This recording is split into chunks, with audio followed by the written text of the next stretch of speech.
Durango.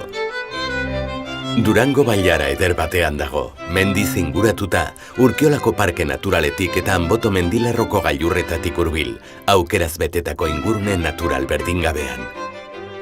Euskadiko erdigune geografikoan egonik, leku ezin hobea da mendien berdetasuna eta itsasoaren urdintasuna aurkitzeko. Euskadiko hiririk garrantzitsuenetatik kilometro gutxira, nahierara ezagutu ahal izango duzu udalerria.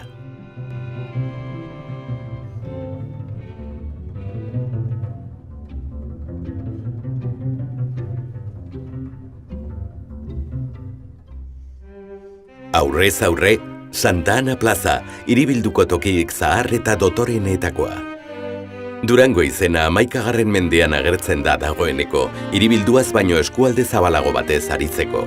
Eskualdeari hasieran konderria esan zioten eta geroago merindadea.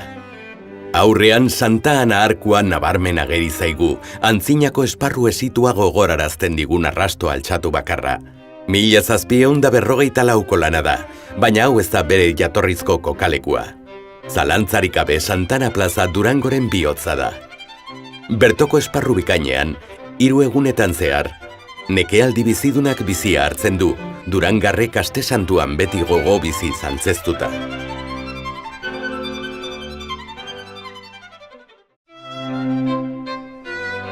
Aurrez aurre dugu udaletxea, Bizkaiko udaletxerik ederrenetakoa.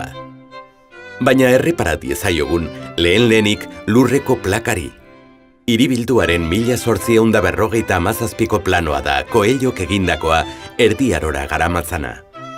Erdi Aroan, Durangok ez zuen hiriko eliteen mende zeuden bertoko instituzioak hartzeko eraikinik. 1554an, ia hiribildu osoa erraustu zuen sute suntsitzailearen ondoren, kutsu napolitarreko eraikin klasiko handi hau eraikitzen hasi ziren hiribilduko erdialdean. Pinturak Gerra Zibilaren ondoren egindako kopia bat dira, eta jatorrizkoak Ignacio Zumarragak egin zituen 1772an La Comédie Française delakoan inspiratuta. 40ko hamarkadan eraikina berreraiki eta handitu egin zen, itxura barrokoa eta jatorrizko arkuak mantenduta, ezkerrean 2 arku gehiago gehitu bazitzaizkion ere.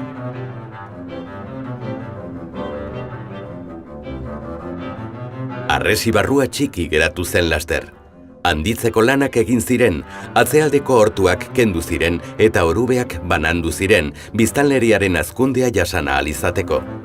Hiribildua atzean dugula, leku privilegiatu horretan oso eraikin eder eta arte eta ondare interes handikoak daudela ikusiko dugu. San Agustin komentuak, 17. mendekoak, multzo ederra osatzen duten 2 eraikin dauzka. Gaur egun San Agustin kulturgunearen egoitza da. Kalearen beste aldera, Etxezarreta jauregia, gaur egun Durangoko Arte eta Historia Museoaren egoitza, barrokoaren bereizgarri guztiak jasotzen dituen eraikina.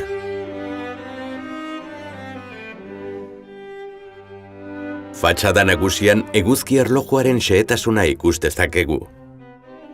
Etxezarreta eta San Agustin komentuaren artean, Montevideoko fundatzailea izan zen Bruno Maurizio Zabala Cortázar Durangarraren jaiotetxea dago.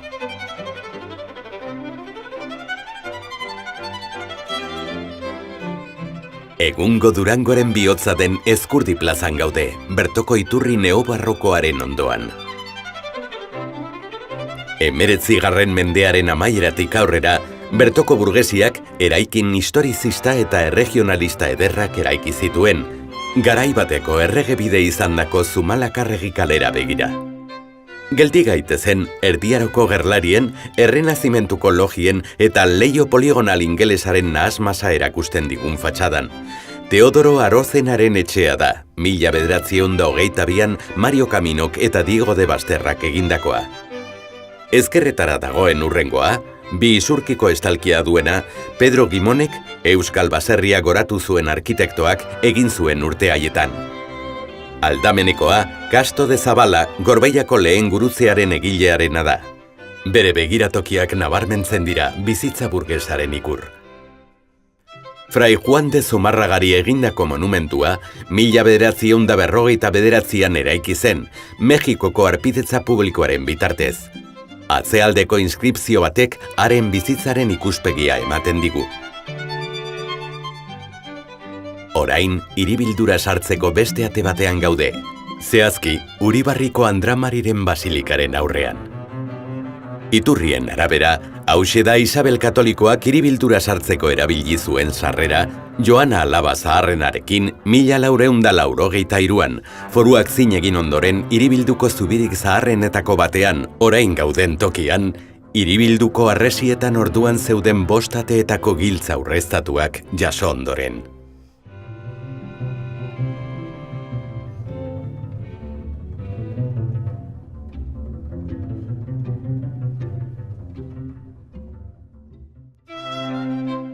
Orain, interes kulturaleko ondasun izendatuta dagoen basilikaren hegoaldeko arkupearen aurrean gaude. Elementuaren handientzak ez du galarazten bere kokaleku ederra ere begiestea. Plazak Durangoren bihotza izatearen xarma du, eta bertan eraikin interesgarri batzuk ikusiko ditugu. Hala nola 8. zenbakian kokatutako etxebizitza dotorea, 18. mendeko barroko ilustratu bizkaitarren adibidea, eta eraiki zenetik alokairura zuzendutako auzo etxearen Bizkaiko lehen adierazpena. Aurrean, Caja de Ahorros Bizkaina aurrezki kutxaren fatxada ikusiko dugu, Fray Juan Zumarraga eta Bruno Maurizio Zabalaren eskulturekin. Basilikako teilatuaren gainean, kanpandorrea ageri da, pinakuluz eta trazeria zapainduta. Jatorrian hau izan zen Durangoko erdiaroko beste azoka plaza baten kokalekua, eta garai batean berton hilerri bat ere egon zen. Arkupea 17. mendeko azkeneren zatian egindako zurezko egitura da, Barainkuaren eta Gaberiaren lana. Euskal Herriko herri zureriaren lan garrantzitsuenetako bat da zalantzarik gabe. 11 pilastra lodik sostengatzen dute estalkia, zeinak erdiko bermerik gabe basilikako hegoaldeko hormarantz aurrera egiten duen, eta horma horretan tenplura sartzeko beste ate bat aurkitzen dugu portada klasizista baten markoarekin. Arkupe apartaren azpian, oraindik Durangoko lehenengo azoka haien oihartzuna entzuten dugula ematen du, euskarazko literaturaren eta musikaren susperraldia. Elkarri lotugabeko bi labirintoko jokoak definitzen du zoladurako apaindura. Biek izar bat dute abia puntu bezala, eta amaieran irudiaren erdialdea. Duela gutxiko garai batean, 1928 inguruan egin baziren ere, irudi gotikoen xarma dakarkigute gogora. Basilikaren barrualdeak bisita xehea merezi du. Estilo erromanistako erretaula bikaina nabarmendu behar dugu, Martin Ruiz de Zubiate maisuaren lana, Bizkaiko erretaulen adibide ederrenetakoa. Baita Uribarriko Andramariren taila gotiko berantiarra, erdiko horma hobian aterpe hartuta. Aipamen berezia merezi du errege-erregina katolikoen estiloko koruak, elizaren jatorrizko elementurik zaharrenak. Tenpluaren oinaldean dago, eta arku eskartzano zabal eta usart batekin eginda dago, zerua izarrekin eta muturretan eguzkia eta ilargia irudikatzen dituzten erliebe ederrekin apainduta. Tenpluaren historiak 20. mendean zehar jarraitu zuen, hiribilduaren zati bizi moduan hasieran, eta Durangok 1927ko martxoan jasan zuen bombardaketaren zauri gorde moduan. Arkupea eta eraikina, absidea eta korua salbu, suntsituta geratu ziren. Aurrean, Durangon 19. mendeko 2. erdialdean eraiki ziren 3 iturri monumentaletako bat dugu. Iturriaren atzean, Manuel Maria Smithen obra neogotikoa, Marcelino Arruperekin elkarlanean egina. Jesus Lagunen San Jose egoitza eta eliza da, 1905koa.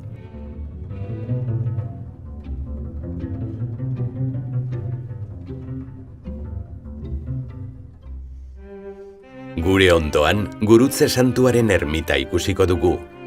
Gaur egun, turismo bulegoa dago bertan. Gaur egun, birgaitu ondoren, Gurutze Santu Museoa hartzen du barnean, Gurutziagako gurutze ospetsua gordetzeko eta jendeari erakusteko. Bere 4 metro terdiko arearrian, bekatuaren berrerospenaren eta salvazioaren aldeko kristau fedea biltzen da. Gehienen arabera, begardotarren heresia konpontzeko modua izan zen, zeina 15. mendeko lehen erdialdean Durangaldean sustraitu zen eta gogorki zapaldu zuten. Baina Gurutze Santuaren alde zegoen herri debozioaren lekuko hutsa ere izan zitekeen. 19. mendeko ikuspegi urbanistikoen oinordekoa den kale zabal horretan, gustu fineko eraikinak aurkituko ditugu, hala nola Garai jauregia. 1885 eraiki zen, garai bateko eltze denda bateko orubean, eta eredu neobarroko frantziarretatik hartu zuen inspirazioa. Bere arbelezko teilatuagatik, mantxarda ugari izateagatik, eta kupula erraboildunarekin errematatutako dorre angeluarragatik nabarmentzen da. Jauregiaren ondoan, ezkerretara, badago garai bereko arkitekturaren beste adibide bat, baina oraingoan harlanduz estalitako material xumez egindakoa, aurrealde nagusian apaingarri ugari duena. Berton, gerra zibilaren bombardaketako metailaren arrastoak ikus ditzakegu oraindik. Ibili dugun bidea bat dator Durangora 1937ko martxoaren 31an iritsi ziren hegazkinek egin zituzten usaldien ibilbidearekin. Goizeko 8:00 zeru ertzean 5 bombaketari eta 9 ehiza hegazkinen taldea agertu zen. Erasoa auzo honen gainean hasi zen, eguzkia hegazkinen atzean zegoela tren geltokirako norabidean. Gurutziagako gurutzeari kalte egin zioten. Andramariren elizan zibil ugari hil ziren parrokoaren ondoan, Jesulagunen elizan bezala. Defensa antiaereorik egonetzenez, erraz bombardatu eta metrailatu zuten. Bombardaketak apirilaren 2 eta 4 errepikatu ziren. 400 hildako inguru egon ziren, gutxi gorabera 234 eraikin hondatu zituzten, eta hoien artean 71 guztiz suntsituta geratu ziren.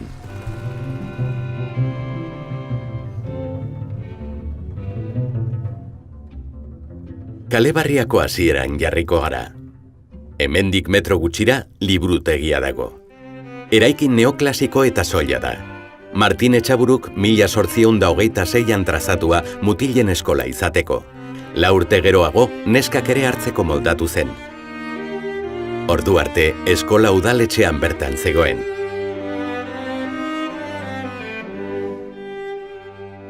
Aurrez aurre plaza txikia dugu, eta horren ezkerrean, Tabirako tenplurantzko errepidea. Kantoiaren atzealdean, Arribi Jauregiko 16. mendeko errenazimentuko portada bikaina dago.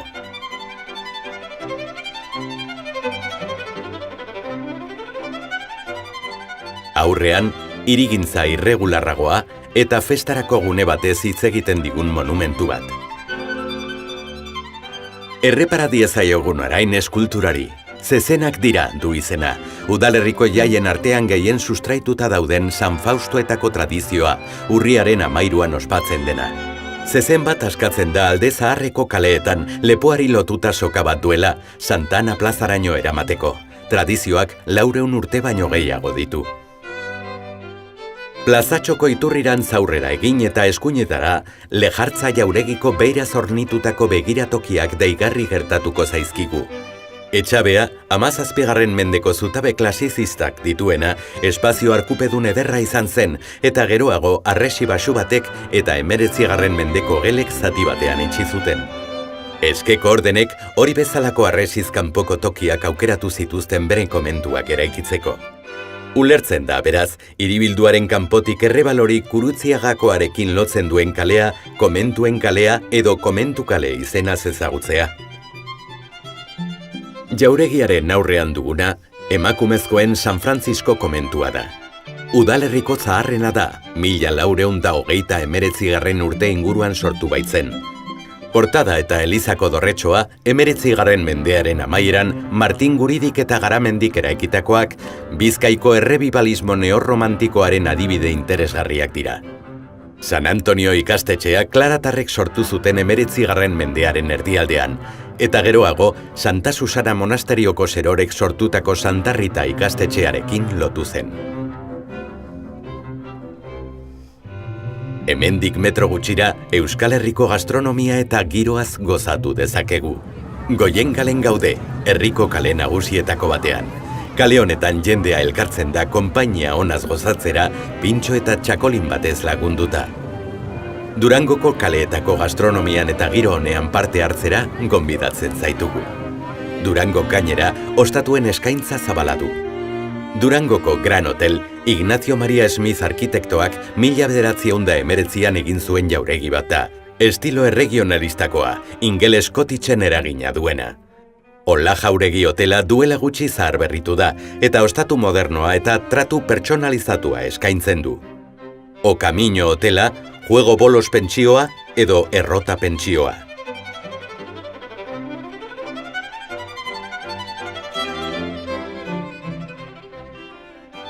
Durangoko udal merkatua Azoka kalean dago eta Bizkai osoarentzako erreferentzia komertziala da. Asteburuetan merkatu tradizionala antolatzen da herriko plazan eta hainbat produktu elkarteko aukera eskaintzen du. Halaber, eskualde osoko ekoizleentzako elkarleku garrantzitsua ere bada.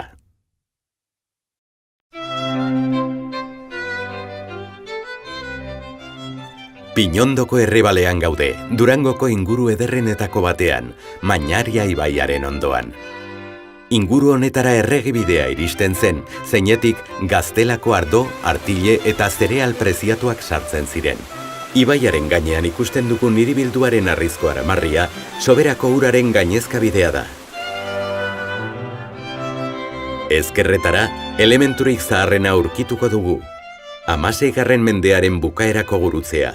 Zutabearen gainean, Jesus gurutzean eta pietatearen irudiak. Bizkaiaren oroitzapenezko lehen monumentua izan zena da plazako buru.